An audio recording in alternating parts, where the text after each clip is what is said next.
রাজধানীর পিলখানায় ২০০৯ সালের ২৫ ও ২৬ ফেব্রুয়ারি সংঘটিত সেনা হত্যাকাণ্ডের ১৭ বছর পূর্ণ হলো আজ। শোকাবহ এই দিনটিকে জাতীয় শহীদ সেনা দিবস হিসেবে পালন করা হচ্ছে। বাংলাদেশ রাইফেলস বিডিআরের নাম ও ইউনিফর্ম পুনর্বহালের নীতিগত সিদ্ধান্ত নিয়েছে, যা বর্তমানে বর্ডার গার্ড বাংলাদেশ বিজিবি নামে পরিচিত।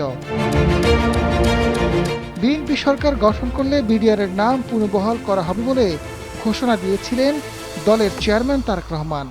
একই সঙ্গে পিলখানা হত্যাকাণ্ডের দিনটিকে শহীদ সেনা দিবস বা জাতীয় শোক দিবস হিসেবে পালন করা এবং সশস্ত্র বাহিনীর জন্য ওয়ান ব্যাংক ওয়ান পে ব্যবস্থা কার্যকর করার প্রতিশ্রুতি দিয়েছিলেন তিনি।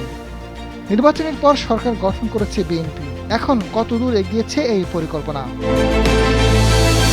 স্বরাষ্ট্র মন্ত্রণালয়ের সীমান্ত অনুবিভাগ সূত্র বলছে, বিজিবিকে পুনরায় বিডিআর নামে ফিরিয়ে আনার বিষয়ে নীতিগত সিদ্ধান্ত হয়েছে।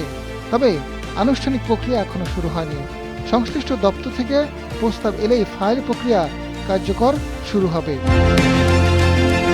স্বরাষ্ট্র মন্ত্রণালয়ের সীমান্ত অনুবিভাগের যুগ্ম সচিব রেবেকা খান গণমাধ্যমকে জানান, নাম পরিবর্তনের নীতিগত সিদ্ধান্ত হয়েছে, তবে ফাইল প্রসেসের কাজ এখনো শুরু হয়নি। বিজিবি থেকে অথবা প্রধানমন্ত্রী দপ্তর থেকে এ ব্যাপারে চাহিদা এলেই ফাইল প্রসেস করার কাজ শুরু হবে। কেবল তো সরকার হলো, শীঘ্রই সেই প্রক্রিয়াও শুরু করা যাবে। পিলখানা হত্যাকাণ্ডে নতুন কোনো তদন্ত কমিশন হবে না বলে জানিয়েছেন স্বরাষ্ট্রমন্ত্রী সালাউদ্দিন আহমেদ। তিনি জানান, অন্তর্বর্তীকালীন সরকার যথোপযুক্ত লোক দিয়েই তদন্ত কমিশন গঠন করেছিল। আজাদ ফারুক, সময়ের আলো।